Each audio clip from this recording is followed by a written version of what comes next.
재밌는 내용도 아니고 중요한 내용도 아니고 약속 시간이니까 시작하겠습니다. 성부와 성령의 이름으로 아멘. 하늘에 계신 우리 아버지, 아버지의 눈이 거룩히 빛나시며 아버지의 나라가 오시며 아버지의 뜻이 하늘에서와 같이 땅에서도 이루어지소서. 오늘 저희에게 일용할 양식을 주시고 저희에게 잘못한 일을 저희가 용서하오니 저희 죄를 용서하시고 저희를 유혹에 빠지지 않게 하시고 악에서 구하소서. 아멘. 성부와 성령의 이름으로 아멘.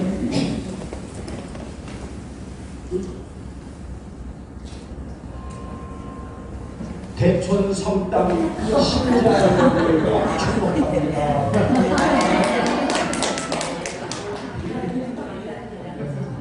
요즘 유행하는 AI입니다. 레오 교황용으로 계속 시도를 했는데 이제 하루에 3번밖에 생성이 안 되는데 더 하려고 돈을 내라고 했어요. 돈 안 내고도 이게 좀 최선으로 만든 방법입니다. 아마 내일쯤에는 또 새거 가능하라고. 신자 여러분을 축복합니다. 내일은 이제 레오 교황용으로 바뀌지 않을까. 저희가 이제 대전성당 이렇게 로마 베드로 성당도 성지순례 가고 그랬죠. 이분들은 프란스코 교황님하고 사진도 찍고 요즘 AI로 사진 좀 쳐보고 있습니다. 이제 들어가기 전에 이제 잠깐 이게 이제 제가 2022년부터 25년까지 4년 있습니다. 2, 3, 4, 5회 그때까지 축일 때마다 영적 꽃다발 축입니다.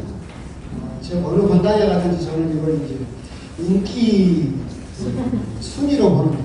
대략 이와 같은데 이걸 AI를 통해서 분석을 해보면 이런 결과가 나옵니다. 전반적으로 인기가 하락하고 있습니다. 가장 중요한 묵주기도와 중보경 이 부분에서 계속해서 2022년도보다 2023년도에 훅 떨어졌죠. 성당 지을 때 인기가 없었나 봐요. 그러다 이렇게 회복을 했다가 올해 다시 떨어지고 오직 특이한 건 사제를 위한 기도만 급증을 했지만 가장 중요한 묵주기도와 중보경이 점차적으로 떨어지는 추세를 보이고 있다. 인기가 떨어지고 있다라고 하는 것을 증명하고 있지 않을까. 추세 분석을 하면 그렇다. 그렇습니다. 이걸 보여드리는 이유는 AI로 그냥 심심해서 해봤다라고 하는 거예요. 그 정도입니다. 오늘 주제는 이제 뭘까 하다가 원래 누가복음을 하려고 했었는데 지난주에 강의를 하고 나서 성경 공부하고 좀 재밌는 것 좀 해주라. 그래서 재밌는 걸 뭘 할까 하다가 가장 근본적이면서 이해하기 어려운 우주 만물을 다 이해한다 하더라도 옆에 있는 남편 이해하기 어렵고 옆에 있는 부인 이해하기 어렵죠. 그래서 그 이야기를 잠깐 해볼까 합니다. 이거 내십니다. 잘 안 보이겠지만 이런 겁니다. 그 여성 자동차에 시동이 안 걸립니다. 남자가 말하죠. 배터리 나간 거 아니야? 라이트는 켜줘? 여자는 어제까지 제대로 됐는데 왜 갑자기 시동이 안 걸리지? 남자는 일단 배터리 문제인 거 확인해봐. 라이트는 들어와? 여자, 아이 참 난 약속했는데 차 없으면 안 되는데 라이트는 켜줘? 어제는 괜찮았는데 라이트는 켜줘? 왜? 시동이 안 걸리는 거 아니야? 배터리가 나가서 그런 걸 수도 있으니까. 뭔 말이야? 배터리 나간 걸 수도 있으니까 확인해보라고 나한테 화내는 거야? 안 냈어. 어서 해봐. 화냈잖아. 내가 뭘 잘못했는데. 잘못한 거 없어. 괜찮으니까 어서 해봐. 뭐가 괜찮은 거? 배터리 말이야. 지금 차가 중요해? 이런 식으로 싸움이 나지 않습니까? 이게 이제 예수입니다. 왜 이런 일이 자꾸 벌어지는 걸까? 이렇게 대해서 이제 나중에 여러분들이 모르겠습니다. 이걸 다 들으시면 왜 남자가 이렇게 자꾸 라이터 배터리에 이렇게 집중하고 여자는 왜 이런 식으로 반응하는지 조금 이해를 좀 해보자라고 하는 겁니다. 사실은 이제 이렇게 되는 이유가 뭐냐면 가장 근본적인 것은 이제 오늘 말씀드린 것의 근본적인 것은 진화 심리학에서 하는 이야기입니다. 우리 인류를 따지게 되면 384만 년 동안 원시인이었습니다. 그리고 문명을 만들어서 청동기라고 하는 것을 만들어서 문명을 만들기 시작한 지가 6,000년밖에 되지 않았습니다. 그렇죠. 우리들은 컴퓨터를 쓰고 아까 말한 AI를 쓰고 굉장히 문명화되고 현대화됐다고 생각을 하지만 우리 인간은 대부분 원시인의 생활이 거의 99%입니다. 이 말은 무슨 말이냐면 진화 심리학에서 따지게 되면 아직도 우리는 털없는 원숭이다. 아직도 우리는 양복을 입은 원시입니다. 그러니까 문명화되고 양복을 입고 좋은 옷을 입고 있지만 뇌는 머리는 어떤 식으로 굴러간다? 원시인으로 굴러가고 있다라고 하는 것이 이 가설, 이 이론의 실제적인 뒷받침입니다. 오늘 이야기의 대전제 가설은 이 큰 두 축으로 이루어져 있습니다. 남자는 아까 384만 년 동안 지금도 그렇지만 머리는 먹이 사냥꾼의 구도로 되어 있습니다. 사냥꾼의 구도로 되어 있고 여자는 둥지 수호자로 되어 있습니다. 무슨 말이냐면 남자는 밖에 나가서 짐승을 잡는 사냥꾼의 생활을 384만 년 동안 했고 여성은 이 동굴, 그 당시에 이제 그 안전을 위해서 동굴에서 자녀를 기르면서 내 자녀만 기르는 건 아니죠. 공동 육아를 하고 밖에 나가서 채집을 하고 그런 생활을 이제 384만 년 동안 해왔다라는 것이 기본 전제입니다. 그러니까 여기서 보게 되면 그 우리 자매님들이 꽃을 좋아하잖아요. 꽃 주면 좋아하잖아요. 남자분들은 꽃 주면 어떻습니까? 반응이? 시컨도 맞아. 저도 그러잖아요. 먹도 못하는 거 뭐한다고 자꾸 주는 거예요. 근데 자매님들은 꽃 주면 좋아해요. 근데 자매님들이 왜 꽃을 좋아할까라고 할 때 이 이론에서는 그렇게 설명을 합니다. 밖에 꽃이 피었다는 것은 이제 과일이 열릴 때가 얼마 남지 않았다. 굶주림에서 벗어날 때가 이제 얼마 남지 않았다라고 하는 것을 384만 년 동안 하다 보니까 여성들은 꽃을 보면 자연적으로 기뻐하게 되었다. 그렇게 이제 설명을 하기도 합니다. 오늘 이야기 중에서 이 두 가지를 이렇게 계속해서 담고 계시면 이야기가 훨씬 더 쉽겠다라고 하는 겁니다. 이 먹이 사냥꾼은 사냥꾼입니다. 저기 있는 마음모스가 되었든 사슴이 되었든 뭐가 되었든 사냥을 하는 이런 목적을 가지고 있습니다.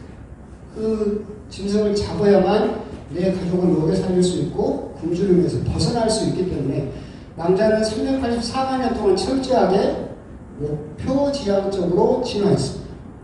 그래서 목표지향적이다 보니까 경쟁과 성취욕에 목숨을 걸고 짐승을 못 잡으면 아무 소용이 없죠.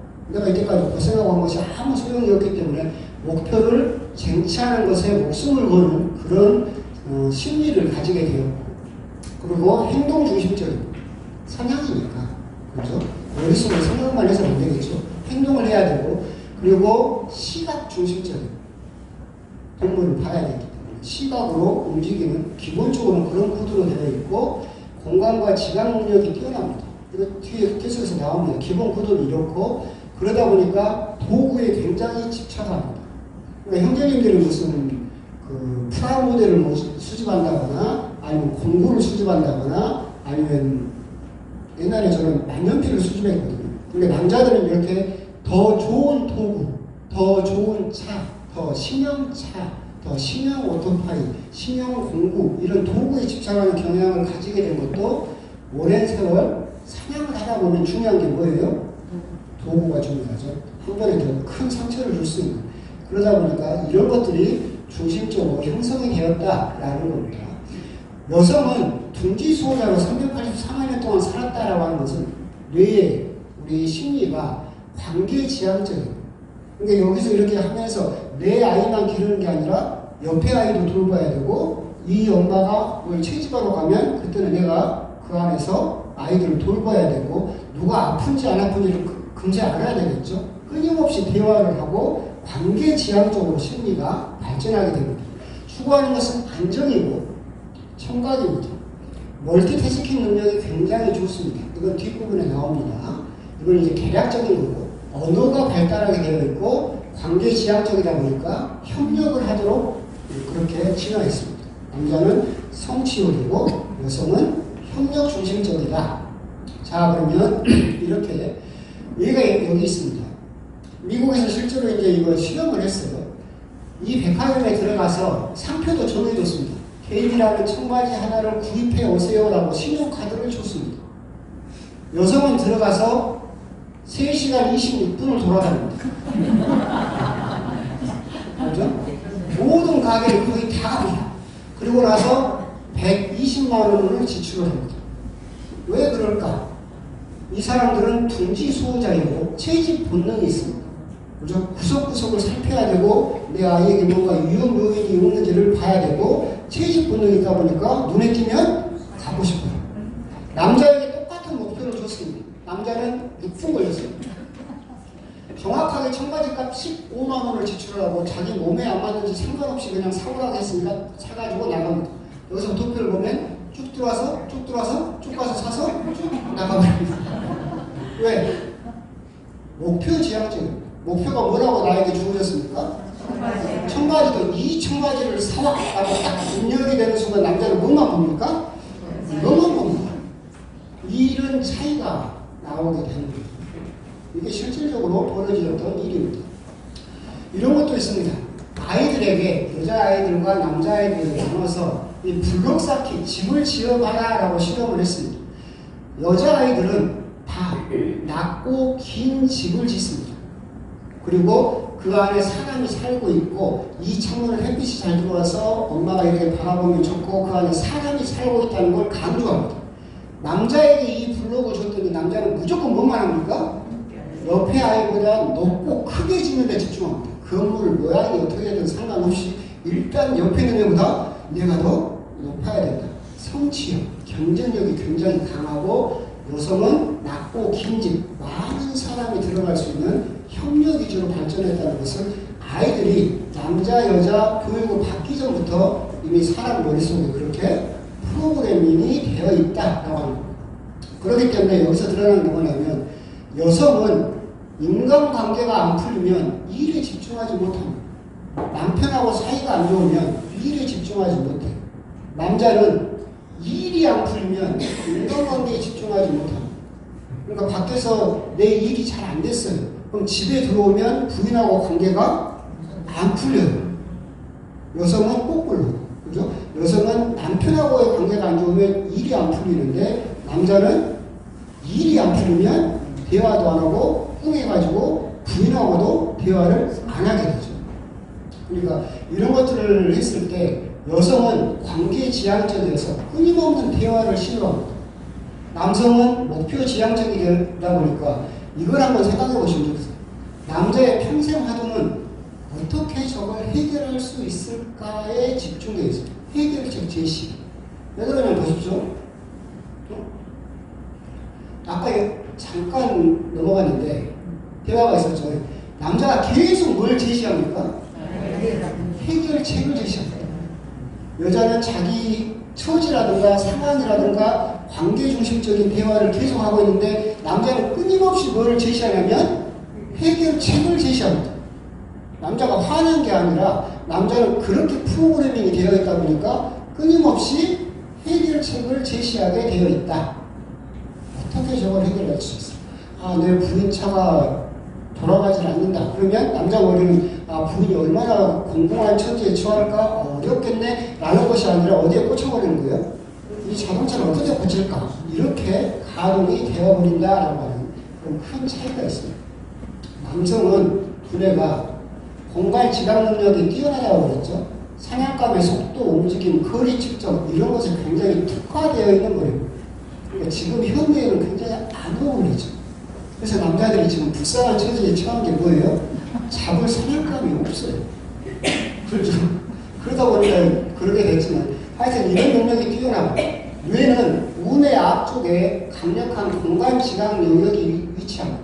그리고 문제 해결에 굉장히 탁월한 능력을 띱니다. 왜냐하면 미국에서 실험했을 때 미로 퍼즐 해결을 누가 더 잘하냐라고 했을 때 남성이 월등하게 더 잘합니다. 문제 해결에서 어떤 미로를 꿰뚫고 간다든가 그런 것들은 굉장히 남성이 더 잘하는 두뇌를 가지고 있다. 여성은 반대로 2차원적으로 사물을 인식을 하고 이제 이거 뒷부분에 나옵니다. 이제 그 차이가 나오는 거예요. 왼쪽과 오른쪽을 잘 구분하지 못하는 경향이 있고 여자가 훨씬 더 양손잡이가 더 많습니다. 그러니까 남편이 운전하다가 오른쪽으로 가 어디 이렇게 그런 경우가 많이 발생하게 된다. 이것은 이제 크게는 뇌 구조 차이라고 이렇게 요즘 뇌과학을 이야기를 합니다. 이건 다 설명할 필요는 없고 핵심은 이겁니다. 여성의 언어는 언어적인 능력, 굉장히 언어적인 능력이 뛰어나도록 발전된 뇌이고 남자의 뇌는 행동의 뇌입니다. 공간 지각 능력이 뛰어나다는 거, 그 사냥감을 잡아야 된다라고 해서 행동의 뇌고, 그래서 여성의 뇌는 대부분 공감의 뇌라고 합니다. 다른 아이라든가 다른 사람의 감정이라든가 이런 것에 굉장히 민감하게 또 캐치를 하죠. 뒷부분에서도 나오지만 남자가 거짓말을 하면 여자들은 대부분 압니까 모릅니까? 알아버려요. 그죠? 왜 그러냐면 공감의 뇌를 가지고 있기 때문에 그 사람이 하는 말만 믿는 것이 아니라 그 사람의 표정이라든가 눈빛이라든가 분위기를 파악해서 아 이놈이 거짓말하고 있구나를 알아버려요. 남자는 거짓말하는 걸 압니까 모릅니까? 몰라요. 왜? 그 사람이 하는 말만 들으니까. 그렇죠? 남자의 뇌는 그렇게 행동의 뇌이고 감정의 뇌를 가지고 있어요. 그럼 여기서 이제 우리들이 생각할 수 있겠죠. 이거 뒷부분에 나오는데 이 뇌 중에서 편도체라는 부분이 있습니다. 편도체는 위협과 공포에 대한 신호가 들어오면 여기에 반응을 담당하는 뇌의 부위입니다. 이런 위협과 공포가 닥치면 예를 들어서 호랑이가 나에게 닥쳐든다. 그럼 남자는 이 편도체가 더 발전되어 있습니다. 여성보다. 그럼 왜 그러냐면 위험에 더 빠르게 대처해서 가정을 지키도록 진화되어 있기 때문에. 그래서 이 편도체가 호랑이가 나에게 나타났다라고 하면 남자의 반응은 근육이 활성화됩니다. 와서 싸울 것이며 도망갈 것이며 이걸 결정해야 하기 때문에 남자는 공포가 닥치면 근육에 불이 들어옵니다. 그럼 어디가 핍니까? 머리가 핍니다. 피가 그죠? 편도체가 너 싸울 거냐 도망갈 거냐 빨리 결정해라라고 하면서 모든 각성이 피가 근육으로 몰립니다. 그럼 뭐가 핍니까? 머리가 핍니다. 여성은 똑같은 환경에서 호랑이가 닥치면 어디에 불이 들어오냐면 언어 중추에 불이 들어옵니다. 왜 그러냐면 가족들에게 빨리 알려서 대피시키기 위해서 말을 해서 크게 소리를 질러서 도망가게 해야 되기 때문에 여성은 언어 중추에 불이 들어오고 남자는 근육에 불이 들어오고 그럼 싸움이 나면 어떻게 되냐면 남자는 화가 날수록 말을 못하고 여자는 화가 날수록 말을 잘하게 돼요. 그죠? 위기가 닥치면 남자는 어디에 불이 들어와요? 근육에 불이 들어와요. 어디가 비어요? 머리가 비어요. 근데 여성은 위기가 닥치면 어디에 불이 켜져요? 머리에 뿅 불이 켜져가지고 뭘 많이 더 해요? 그럼 남자는 어떻게 되는 거예요? 너무 하다가 이제 계속 화를 내니까 나도 화는 나는데 반응 못하겠어. 그럼 남자는 이걸 어떻게 풀어버려요? 그래서 폭력으로 풀어버려요. 그런 경우가 참 많다. 그러니까 여러분들이 우리 남편이 어쩔 때는 폭력적인 남편도 있겠지만 남자를 그렇게 구속으로 계속 몰아버리면 남자는 도망갈 때 어디밖에 없어요? 폭력밖에 없어요. 그렇게 돼버리는 경향이 있다. 그러니까 남자가 이렇게 화가 이렇게 스트레스 받은 것 같으면 뒷부분에 가가지고 내 얘기 들어야 돼. 머리로 다시 피가 돌아오면 남자가 가만히 한 10분쯤 있으면 아 내가 잘못했구나 라고 생각이 드는데 그죠? 그런 스트레스 상황에서 계속 여자가 말로 공격을 하면 계속 궁지에 몰리면 이 남자는 내가 뭘 잘못한지도 몰라요. 그런 상황이 닥쳐버리게 된다라고 합니다. 여기서 이제 우리가 생각할 수 있는 게 아까 말씀드린 것처럼 남자들이 감정적이라고 생각할 수 있는데 편도체 때문에 훨씬 더 감정적으로 반응을 하거든요. 여성을 실험을 해봤더니 10초에 평균 6가지 얼굴 표정을 짓습니다. 남자는 슬퍼도 이 표정, 놀라도 이 표정, 화가 나도 이 표정, 즐거워도 이 표정, 슬퍼도 이 표정, 영광도 이 표정. 내가 봐도 그렇지 이 두 사람. 여러분들 내가 뭔가 하려면 웃고 막 이렇게 하잖아. 이 두 사람 눈 반쯤 죽었다. 그럼 남자가 혹시 감정이 없는 거 아니냐? 아니요. 훨씬 더 감정적입니다. 근데 뭐예요? 표현하지 않는 사회적으로나 이렇게 진화적으로 표현을 금지되어 당한 것이 있기 때문에 표현하지 않을 것. 그렇기 때문에 남성들이 나는 이 경계가 풀려가지고 나이 들면 드라마 보면 누가 더 많이 웁니까? 남자들이 훨씬 더 많이 울죠. 이게 훨씬 더 이제 나이의 그 리미트가 풀리면 이제 나이가 들게 되면 이제 그런 것들에서 좀 초월하게 되면 훨씬 더 자기 감정이 이제 솔직해지죠. 그렇게 되면 남자들은 훨씬 더 눈물이 더 많다. 그래서 남자들이 사실은 훨씬 더 감정적이다. 싸움을 하면 누가 더 상처를 받아요? 사실 남자들이 더 상처를 받아요. 근데 남자들의 문제는 뭐예요? 그것을 잊어버려요. 여자들은 그걸 어떻게 해요? 기억하죠. 남자들은 잊어버려요. 그래서 이제 나중에 승자는 누구예요? 여자죠. 이제 이게 뇌입니다. 이건 별 필요 없고 뭐 뇌가 있는데 이 사이에 뇌량이라고 해서 연결선이 있어요. 남자는 이렇게 작습니다. 좌뇌와 우뇌를 연결하는 다리가 작아요. 여자는 엄청 70% 정도 더 높습니다. 사진을 찍으면 여기 뭔지 모르실 수 있는데 남자는 이 사이 다리가 짧으니까 생각을 하게 되면 이쪽으로만 움직입니다. 여자는 이렇게 움직입니다. 좌뇌와 우뇌가 동시에 움직이죠. 남자는 좌뇌만 움직이든지 우뇌만 움직이든지 그렇게 움직입니다. 그렇기 때문에 남자의 뇌는 매니아의 뇌입니다. 한 가지 일에는 특출할 수 있습니다. 여자의 뇌는 멀티태스킹의 뇌입니다. 그래서 청소하면서 얘기 보면서 다 할 수 있습니다. 한 곳에. 왜? 좌뇌와 우뇌를 동시에 씁니까? 남자는 여기만 움직입니다. 근데 여기서 뭐가 문제가 생기냐면 좌우뇌 연결이 좁아서 한 번에 한 가지 일밖에 못하고 실제로 실험을 해보면 남자는 좌측에서 들리는 소리와 우측에서 들리는 소리 중 한 가지만 들을 수 있어요. 자, 그럼 남편이 TV를 봐요. TV를 보고 있죠. 뒤에서 부인이 잔소리를 해요. 들려요, 안 들려요? 안 들린다고. 여러분 말을 무시하는 게 아니라 실제로 남자는 좌뇌를 쓰기 시작해서 TV를 이렇게 집중해서 보잖아요. 뒤에서 하는 말이 안 들려요. 근데 여러분들은 여자들은 어떻게 돼요? 동시에 쓰니까 동시에 그게 들리죠. 이런 차이가 있어요. 그래서 여러분들이 내 말을 무시하나? 그렇게 생각할 수 있지만 실제로 남자들은 안 들려요. 왜 그러느냐라고 한다면 사슴을 봤어요. 사슴을 봤어. 집중했어. 근데 옆에서 뭐가 부시럭거려. 쳐다보면 돼요? 안 돼요? 안 돼요. 사슴이 어디로 갈잖아. 그죠? 목표에 집중하면 다른 것을 의외로 무시하도록 그렇게 지나가다 버리죠. 여기는 이제 여성들은 둥지 소자가 보다 보니까 내 아이를 보고 있지만 옆에 아이가 갑자기 운다 그러면 들어야 돼요? 못 들어야 돼요? 들어야 돼요. 그렇기 때문에 이런 차이가 생겨버렸다라고 하는 거예요. 그럼 여성의 뇌가 훨씬 더 우월하냐? 그건 아닙니다. 뇌 크기는 남자가 더 큽니다. 운영하는 체제가 다를 뿐입니다. 이제 그런 면에서 나오는 게 언어입니다. 남자는 하루 2,000단어를 씁니다. 평균적으로 여자는 하루 7,000단어를 쓴다고 되어 있습니다. 그러니까 남자들은 쓰는 단어 자체의 양이 작아요. 근데 이제 예를 들면 그런 겁니다. 남자가 하루에 이제 회사에서 일을 했어요. 그럼 하루 2,000단어를 다 썼어요. 그럼 집에 들어오면 쓸 단어가 있어요? 없어요? 없어요. 지쳤어요. 그럼 부인이 말을 걸어도 말을 하고 싶어요? 안 하고 싶어요? 안 하고 싶어요. 근데 부인은 똑같이 직장에 나가서 2,000단어를 다 썼어. 그럼 남은 단어가 몇천 단어가 남았어요? 그럼 5천 단어가 남았어요. 그럼 누구한테 써야 돼요? 남편한테 써야 돼요. 그럼 집에 들어오면 오늘 뭐 있었고 계속 말을 걸어. 근데 남자는 이미 밖에서 2,000단어를 다 써버렸고 이제 더 이상 쓸 말도 없고 하고 싶지도 않아. 그러기에는 여기서 뭐가 생겨요? 싸움이 생겨요. 말 좀 들어봐. 왜 내 말을 안 들어? 이렇게 되어버린다. 아까도 똑같습니다. 언어 중추가 좌우뇌에 고루 분포된 게 여자입니다.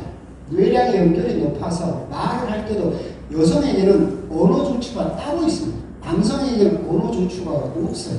흩어져 있어요. 아까 말한 것처럼 스트레스를 받으면 여자는 그 언어 중추의 불이 켜지고 남자는 언어 중추가 따로 없기 때문에 불이 안 켜져요. 그런데 어디 켜지냐면 우뇌 앞쪽에 있는 공간 지각 능력을 담당하는 거기 불이 켜져요. 그래서 이렇게 피가 근육으로 몰리게 되죠. 그래서 여자들은 훨씬 더 단어 사용량이 풍부하다. 남자들은 사냥꾼이다 보니까 사냥할 때는 말을 씁니까 안 씁니까? 안 쓰죠. 목표를 보고 말했다가 제가 도망가 버리면 안 되잖아. 그래서 말을 잘 안 하죠. 그래서 남자들은 침묵에 훨씬 더 익숙합니다. 그리고 좌뇌에 편제되어 있다라고 하는 게 일정 부위에 언어 중추가 없으면 좌뇌에 골고루 있어요. 특정한 부위가 없기 때문에 언어 사용이 훨씬 더 사실은 빈약하다. 그런 점도 우리들은 생각해 볼 수 있다.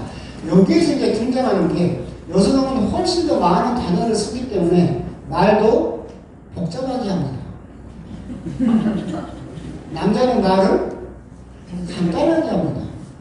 그래서 여성은 언어를 써도 감정에 호소하고 남자는 직접합법, 쓰는 단어가 작기 때문에 단어에 집중합니다. 쉽게 말하면 이겁니다. 뭘 옷을 샀거나 뭐해서 스트레스를 받았어. 그래서 한 여자가 이야기합니다. 확 죽어버릴 거야. 내가 왜 이러저러냐 하니까 기분 나빠. 확 죽어버릴 거야. 이 말은 무슨 뜻이냐면 진짜로 죽는다는 말이 아니라 야, 기분 나빠. 내 기분을 알아줘. 분위기 좀 파악해. 이런 뜻이죠. 그러면서 남성에게 확 죽어버릴 거야. 협박을 하죠. 안 합니까? 연세 드시니까 안 합니까? 나가실 때를 생각해봐. 오빠 나한테 그러면 나 확 죽어버릴 거야. 그거 안 해요? 안 했어요? 진짜로? 바로 형제님들을 불러다가 내가 물어보면서 왔어. 남자들은 확 죽어버릴 거야. 그러면 남자는 뭐예요? 뭔 뜻이에요? 진짜로 죽는다는 뜻이에요. 남자는 직접 앞보고 있어요. 그렇기 때문에 남성 우울증은 여성들이 훨씬 더 취약해. 왜 그러냐면 공감 능력 때문에 감정 전달이 있고 해서 훨씬 하지만 남자도 우울증을 겪습니다. 근데 남자가 우울증을 겪을 때 갑자기 아파트에서 뛰어내리다가 갑자기 죽음을 선택하는 이유도 이런 거. 확 죽어버릴 거야. 남자는 확 죽어버릴 거라는 말을 하면 진짜로 죽습니다. 그렇기 때문에 여러분들은 조심해야 돼. 그런 말을 들으면 긴장해야 된다. 근데 남자가 부인한테 확 죽어버릴 거야 소리를 들으면 이거 맛있는 거 사다 주고 잘 달래주면 된다. 진짜로 죽을 생각은 없다. 이게 이제 이십니다. 남자와 여자의 차이. 남자가 부릅니다. 자기야 뜻이 뭡니까? 그냥 부른 겁니다. 남자가 배고파 뜻이 뭡니까? 잘 먹자. 남자가 말합니다. 나 화 안 났는데 뭔 뜻입니까? 진짜로 화가 안 났습니다. 미안 문자 온지 몰랐어. 뭔 뜻입니까? 진짜로 문자가 온지 몰랐습니다. 남자는 그냥 직접적으로 이야기를 할 뿐입니다. 자, 그런데 이제 문제가 생기는 건 이쪽이죠. 똑같아요. 오빠라고 불렀습니다. 이 뜻은 뭡니까? 얼른 와. 이 뜻이죠. 나 만나러 와. 이 뜻입니다. 여자가 말합니다. 뭐해? 그럼 진짜로 뭐 하는지 궁금해서 물어본 게 아니라 뭔 뜻입니까? 일 없으면 빨리 나한테 튀어와. 그죠? 나랑 놀아줘. 이런 뜻입니다. 나 화 안 났는데 이 뜻은 뭡니까? 나 화 엄청 났는데 이 뜻입니다. 살찐 것 같지 않아? 뭔 뜻입니까? 살쪘다고 하기만 해봐. 이게 이제 보통 예시로 말하는 남자 대화 해석법, 여자 대화 해석법인데 남자 대화 해석법은 그대로 해석하면 됩니다. 거의 90%. 여자 대화 해석법은 그대로 해석하면 뭔지 압니까? 죽습니다. 그렇죠? 안 그럽니까? 지금도 이러죠? 여러분도 연세 드셔도 이럴걸요? 돌려 말하죠? 내가 꼭 그걸 말로 해야 하나? 그러잖아요. 그럼 남자는 그러죠. 말을 해야 알지. 이게 영혼이 평행선입니다. 눈도 다릅니다. 아까 이제 언어도 달라고 뇌도 달라고 눈도 다릅니다. 눈에는 망막 두께는 남자가 훨씬 두껍습니다. 그런데 그 안에 들어있는 원추세포라는 것은 여성이 훨씬 더 많습니다. 이게 무슨 뜻이냐면 망막 두께가 두껍다라는 이야기는 상위 맺히는 치세포가 훨씬 더 많다라는 뜻이고 이것은 눈에 보이는 시각적 정보에 민감하다는 뜻입니다. 이게 또 무슨 의미냐면 움직이는 물체에 굉장히 집중하도록 눈이 진화 있습니다. 왜 이렇게 움직이는 물체에 집중하도록 진화 있냐면 사냥하는 그죠? 움직임에 민감해야만 짐승을 발견하고 추종할 수 있죠. 그래서 남자의 눈은 망막이 두껍다는 이야기는 움직이는 물체에 집중합니다. 그래서 이 눈은 많은 시야를 가지고 멀리 봅니다. 가까운 데 말고 저 멀리 있는 저걸 움직이는 저걸 보도록 진화했습니다.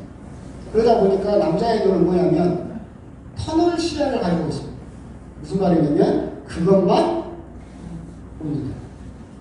저기 사슴이 있어요. 사슴이 있으면 옆에서 예를 들어서 여우가 지나가요. 그럼 여우도 눈을 돌리면 됩니까? 안 됩니까? 안 돼요. 뭐만 봐야 됩니까? 사슴만 봐야 돼요. 저기 있는, 멀리 있는 거. 저거만 봐. 터널 시야입니다. 여성은 반대입니다. 예를 들어 동굴 속에 있다라고 한다면 이놈도 봐야 되고 저놈도 봐야 되고 일하고 있는 옷도 꿰매야 되고 밖에 누가 오는지도 봐야 되고 그래서 눈이 이렇게 광각 시야로 발전했습니다. 그렇기 때문에 결과가 어떻게 되느냐라고 한다면 남자는 냉장고에서 물건을 못 찾습니다. 네. 진짜 못 찾아요. 왜? 여성은 눈이 아까 멀티태스킹도 이야기했지만 눈이 이렇게 보죠.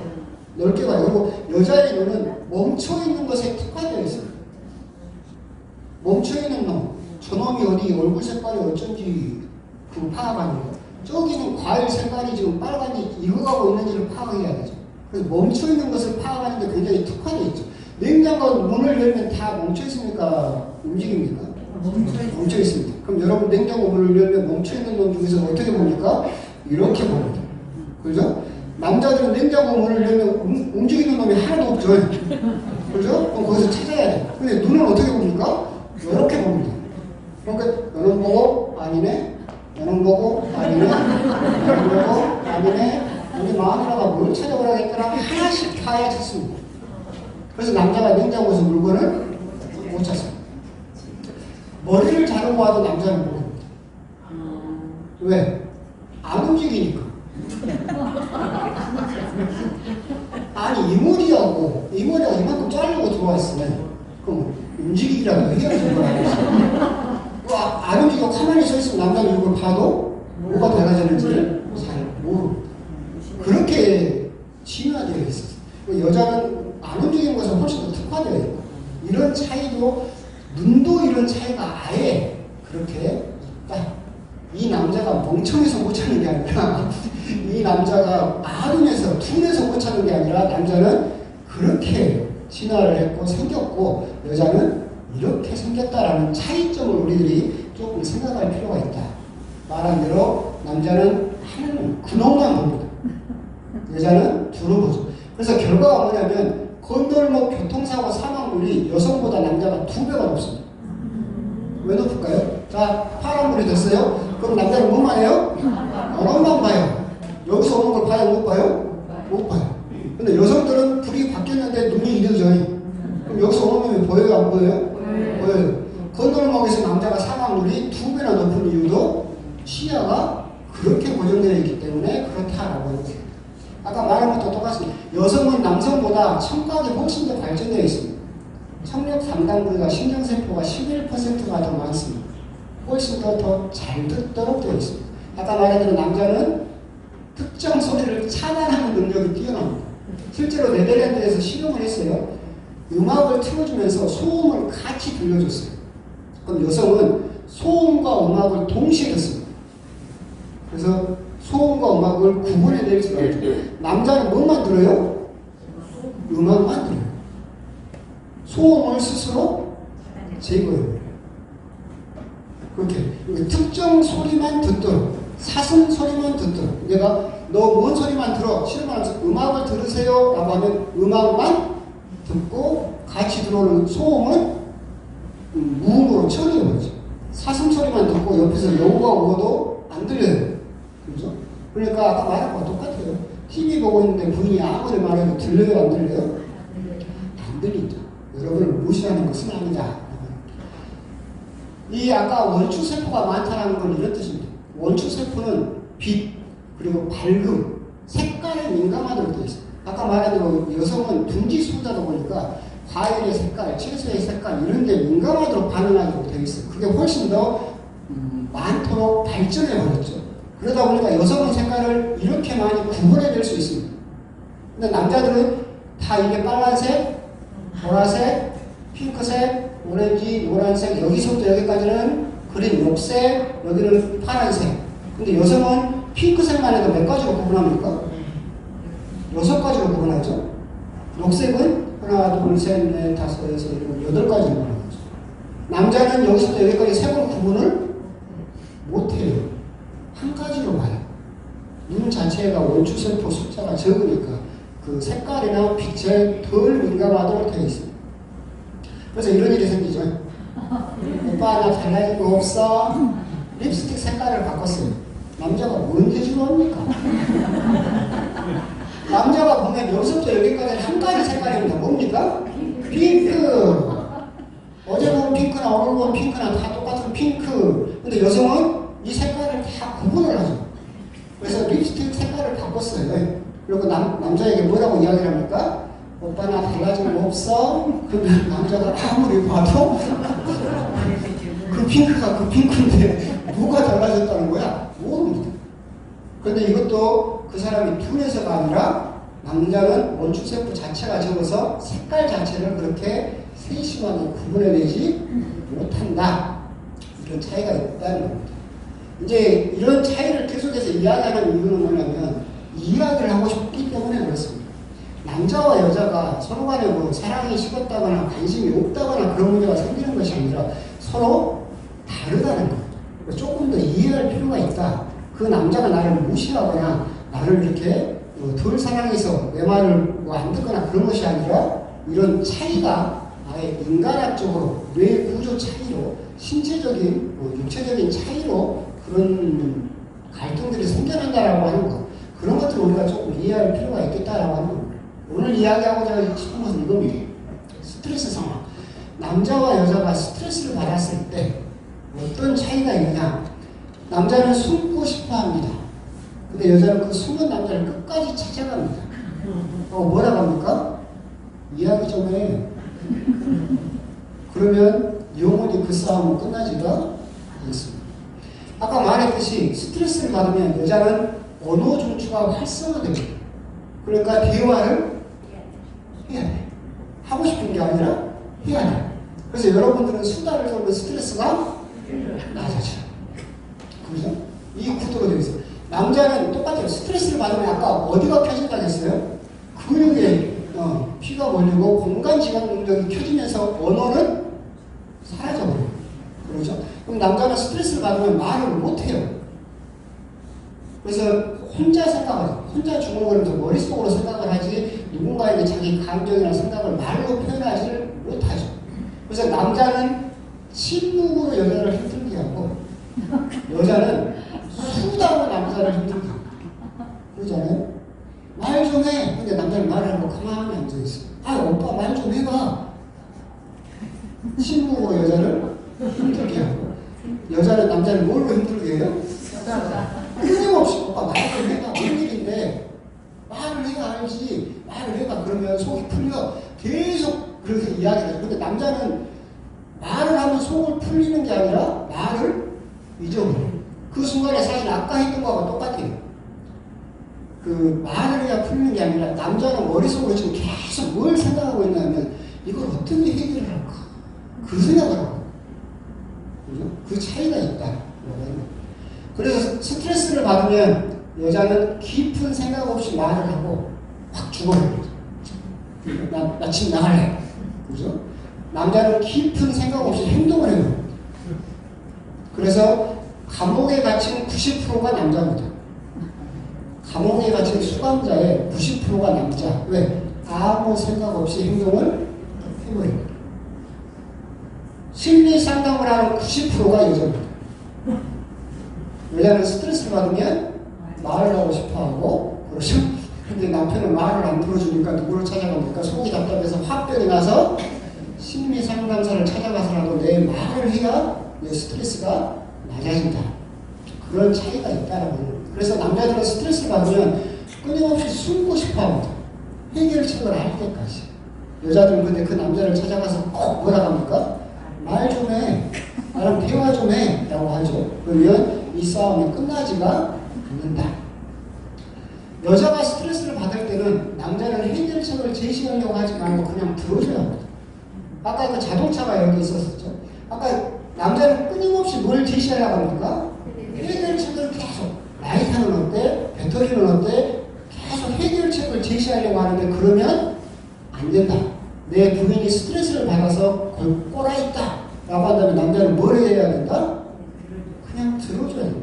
대화를 해서 속에 복장이 터진다 하더라도 그냥 묵묵히 들어주면 된다. 부인이 슬퍼 보이면 남자는 이렇게 눈치를 보다가 오늘 마누라가 기분이 별로네. 그래서 조용히 음식 쓰레기를 버리고 옵니다. 그럼 기분이 좀 풀릴란가? 칭찬해 줄란가? 근데 마누라가 별로 기분이 안 풀린 것 같아? 그러면 눈치를 보면서 설거지를 안 하던 설거지를 한번 해줍니다. 그럼 마누라가 좀 풀릴란가? 안 풀립니다. 서프라이즈를 해서 몰래 밖에 나가서 꽃다발을 사가지고 와가지고 자 꽃이야 줍니다. 뭡니까? 다 해결책입니다. 이거 하면 좀 풀릴까? 해결책으로 자기 이걸 풀어내려고 하는데 그러면서 끝내 차분히 앉아서 대화할 생각을 남자는 못합니다. 자기는 스트레스를 받으면 남하고 대화를 해본 적이 없어요. 남자는. 그렇죠? 그래서 이렇게 계속 해결책, 음식 쓰레기를 버려보고 설거지를 해보고 선물을 사보면서 해결하려고 해요. 근데 부인이 원하는 건 뭐예요? 이야기죠. 나 스트레스 받았을 때 이야기 좀 해. 대화 좀 하고 싶다. 당신 일이 아니더라도 말을 해야 여자는 이 스트레스가 풀리는데 남자는 끝내 대화할 생각을 하지 못한다.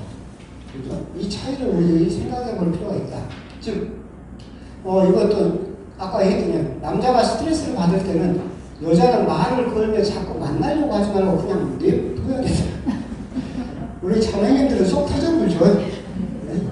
대화 좀 해. 뭔 일이냐 말 좀 해. 그런데 그러지 말고 똑같아요. 남자는 부인이 스트레스를 받는 것 같다라고 한다면 해결책을 제시하려고 하지 말고 대화를 하면 되고 남자가 스트레스를 받는 것 같다 그러면 여자는 내비둬야 된다. 남자가 스트레스를 받으면 동굴로 들어갑니다. 자기만의 동굴. 이 동굴은 TV 채널 돌리기 뭐 이거 레이시입니다. 남자가 TV에 앉아가지고 채널만 계속 돌리고 있으면 보도 안 해요. 채널만 돌리고 있어요. 그럼 여자가 보면 깝깝하죠. 한 군데를 보던가 아니면 끄든가. 근데 이 남자는 생각 없이 계속 채널만 돌리고 있다. 이것도 역시 남자가 동굴에 들어갔다는 증거입니다. 손가락으로 움직이는데 머리는 지금 뭘 생각하고 있어요? 해결책. 이걸 어떻게 해야 되나? 이걸 어떻게 풀어낼까? 이 남자는 그 생각을 하면서 손가락을 계속 채널을 돌리고 있죠. 낚시를 간다거나 신문을 집중해서 본다거나 갑자기 무슨 도배를 한다거나 자동차를 뜯어 고친다거나 뭐 이렇게 다른 일을 합니다. 이게 동굴에 들어간 증거들이죠. 이 동굴 속에 들어가면 냅두는 게 최고입니다. 왜? 남자들은 해결책을 찾으면 아무 일도 없다는 식 배시시 웃으면서 나옵니다. 근데 여기서 이제 문제가 생기는 게 뭐예요? 여성들이 계속 찾아가서 말 좀 해봐 하고 해버리면 남자는 폭발을 버리죠. 해결책을 찾을 시간이 없잖아요. 공간도 없고. 그런 부분은 우리들이 생각을 해야 돼요. 우리 대화 좀 해. 이러면 상황만 더 악화되어 갈 뿐이다.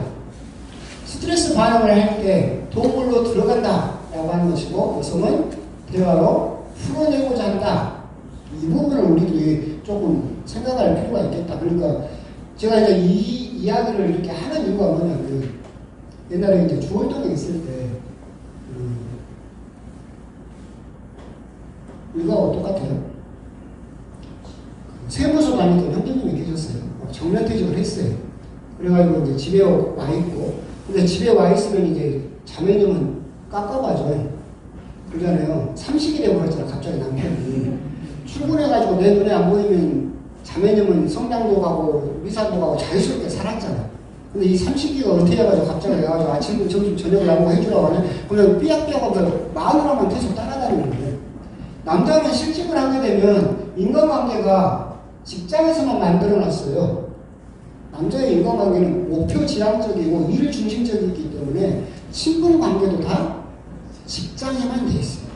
근데 갑자기 직장에서 퇴직해버렸네? 그럼 모든 인간관계가 다 끊어져 버렸어요.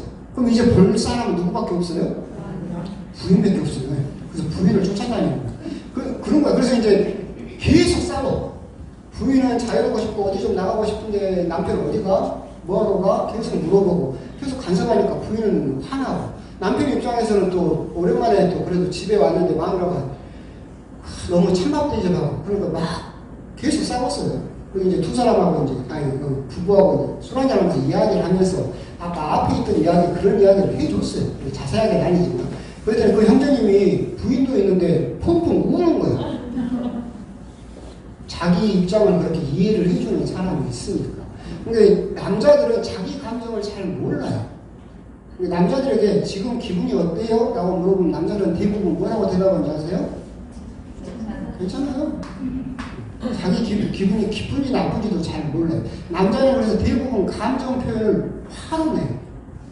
기뻐도 화내요. 아이, 이놈 새끼가, 이러면 화로 내죠. 슬퍼도 화로 내요. 화나면 화로 내죠. 남자는 감정 표현의 수단 방법이 결국은 분노라는 거 하나밖에 배운 적이 없어요. 기쁘게 표현하는 그런 것들을 배워본 적이 없기 때문에. 그래서 이런 것들을 조금 알게 되면 우리 자매님들이 조금 더 형제님들을 구속으로 좀 안 모을 수 있지 않을까. 그잖아요. 은퇴를 해가지고 집에 와가지고 그래도 평생 가족을 위해서 살았었는데 이 사람은 인간관계도 성당의 인간관계도 없이 오직 직장에서만 인간관계를 만들어 놨었다가 이제 다 끊어져 버리고 오직 부인만 모을 수밖에 없죠. 그때 이제 그 부인이 조금 더 현명하게 해가지고 다른 인간관계를 맺어주고 하면 훨씬 더 자유로울 텐데 거기에서 이제 분노를 해버리게 되면 부딪혀서 크게 이제 싸움이 날 수밖에 없다. 그런 부분에 대해서 좀 안타까워서 이제 했던 이야기고 이런 모든 일에서 우리가 이제 예시를 들면 이 두 가지가 있습니다. 가장 이제 여성의 우울증, 남성의 우울증이라고 할 때 대표적인 두 사례가 있어요. 첫 번째는 뭐냐면 빈둥지 증후군. 그러니까 빈둥지, 둥지가 비었어요. 내 아들, 딸들은 다 이제 결혼해서 출가해서 다 떠나버렸죠. 그리고 남편도 없어요. 집에 들어가면 이제 누구밖에 없어요? 나밖에 없어요. 집이 쓸쓸해요. 사람 사는 것 같지가 않아요. 여기에서 오는 우울증. 이게 이제 빈둥지 증후군이라고 해서 이제 여러분 이제 자매님들이 연세가 어느 정도 되면 거친 우울증의 대표적인 하나의 또 사례이기도 한데 건강과 협력으로 프로그램된 여자에게 나에게 관심 없는 가족, 전화도 뜸한 아들, 딸 이런 것들은 삶의 목표. 내가 뭘 위해서 이렇게 열심히 살았나? 내가 너를 위해서 얼마나 열심히 했는데라는 그런 어떤 비참함, 배신감이 들면서 우울증에 빠지는 경우가 참으로 많다. 남자들은 대부분 남자는 무슨 맛에 사냐면 지 잘난 맛에 삽니다. 심리 테스트를 해보면 여자들은 자기 미래를 굉장히 조금 약간 회색으로 파악을 하는데 남자들에게 물어보면 항상 분홍빛입니다. 남자들은 자기 미래를 굉장히 긍정적으로 생각을 해요. 그래서 남자들은 미래의 일로 내 미래가 어둡다라고 생각이 들면 우울증을 겪습니다. 그래서 제일 처음에는 나 잘난 맛에 살았어요. 아무 문제 없었는데 해고를 당하면 그죠? 모든 인간관계가 끊어지면서 내가 평생을 바쳤던 그 일이 내가 이제 쓸모없는 사람이라고 하는 걸로 판명이 돼버리면 우울증에 겪게 됩니다. 목표, 문제 해결로만 프로그램된 남자, 실직은 인생 목표의 증가입니다. 그래서 남자들은 실직을 하게 되면 크게 우울증에 걸려요. 아까 말한 것처럼 그 형제님도 세무서 직원으로서 평생 열심히 살았어요. 근데 자기 마음 좀 알아준다고 울어요. 벌써 그 말은 무슨 말이냐면 우울증에 들어갔다는 소리. 그런 부분은 있다.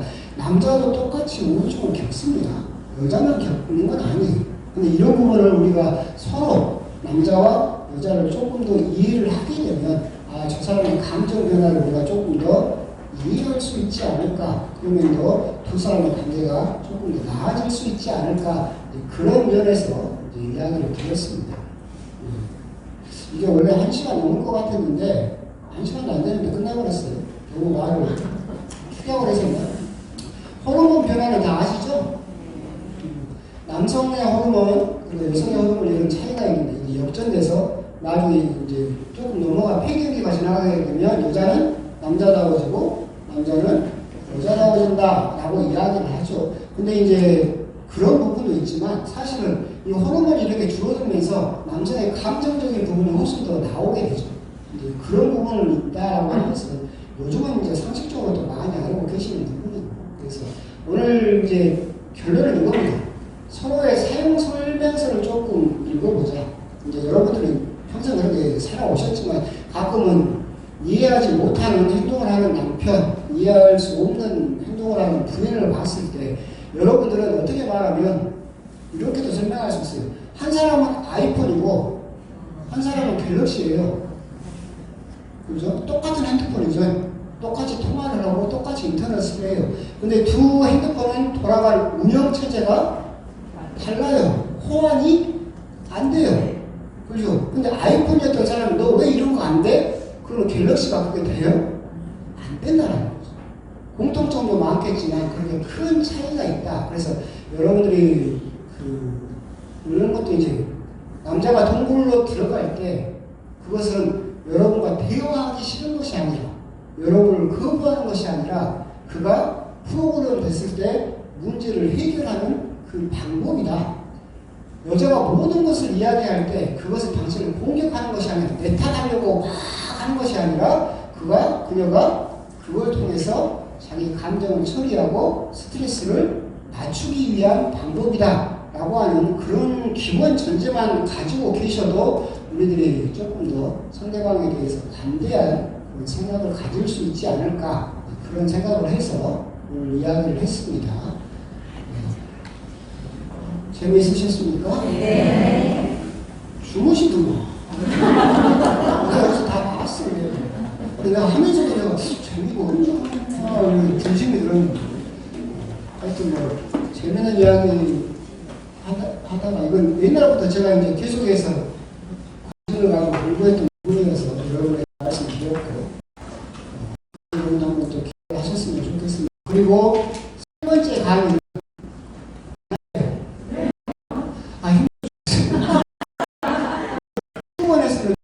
세 번, 이게 이런